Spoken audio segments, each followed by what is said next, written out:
સમાચારમાં બાદ જામનગરની કરીશું કે જ્યાં જિલ્લા પંચાયતની સામાન્ય સભામાં હોબાળો થયો।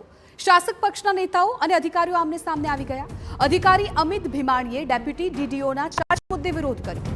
ભાજપના સભ્યોએ વ્યક્ત કર્યો છે વિરોધ। ભાજપના સભ્યો અધિકારીઓની કામગીરી અંગે વ્યક્ત કર્યો છે અસંતોષ।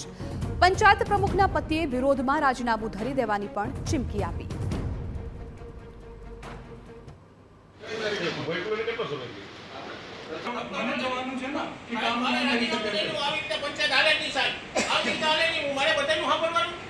રાજીનામું તો હું ક્યાંથી તમારે મારે આપી દઉં સાહેબ રાજીનામું આ રીતે હલાવવાની પંચાયત બે બોલો ને તમે બોલો ને શું આ બોલે કઈ તકલીફ મારે તમારી સામે તમે આઈ ના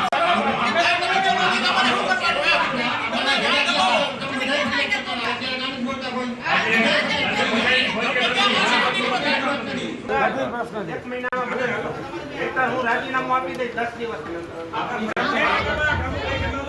શાસક પક્ષના નેતા તરીકે મને ઉપરથી મને પણ પ્રેશર આવી છે સરકારમાંથી અને ઘણા બધા અમારા આગેવાનો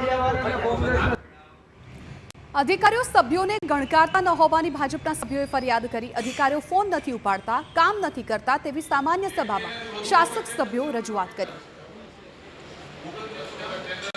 ડેપ્યુટી ઇન્જિનિયર પાસે કાર્યપાલકનો ચાર્જ છે, એની ખાસ એક બીજું અમે વાત કરી કે સુજલામ સુફલામનું હતું। બીજું અમારા જિલ્લા પંચાયત સિંચાઈ સમિતિના ચેરમેનને પણ ફોન નથી ઉપાડતા, તેમજ એમને કોઈ જવાબ નથી દેતા। તો એવું અમારે જામજોધપુરનું શોખથી સિંચાઈ યોજના દ્વારા જે 6 થી 7 કરોડના ખર્ચે સરકારશ્રીએ એક ડેમના કામનું મંજૂર કરેલ છે, એ કામના ટેન્ડરો માગવામાં આવેલ ત્યારે 7 ટેન્ડરો ટોટલ આવેલ અને 7 ટેન્ડરોમાં 4 ટેન્ડરો રદ કર્યા। એના માનીતા જે 3 ટેન્ડરો હતા એ ખોલવામાં આવ્યા અને ઊંચા ભાવે આ કામ એમને પોતે કામ રાખેલ છે। એમાં અમને એવી શંકા છે કે આમાં અધિકારી પોતે પણ સાથે સામેલ છે, એટલે આ બહુ એની તપાસ પણ ખાસ થાય એ માટે અમે આજની રજૂઆત। તો બીજી તરફ વિપક્ષ આ મામલે હમલાવર છે। વિપક્ષનો આરોપ છે કે ચૂંટાયેલા સભ્યો લોકોની સમસ્યાનો ઉકેલ લાવવામાં નિષ્ફળ ગયા છે। અધિકારીઓને શાસક પક્ષના સભ્યો વચ્ચેની ગોઠવણ ન થતા તે લોકોને અંદરોઅંદર વાંધો પડે છે, જેને કારણે હવે સામી ચૂંટણી પોતાની છબી બચાવવા શાસક પક્ષના સભ્યો હોબાળો કરી રહ્યા છે। પોતાના કામ અને જવાબદારીને લઈને શાસક પક્ષ ગંભીર નથી।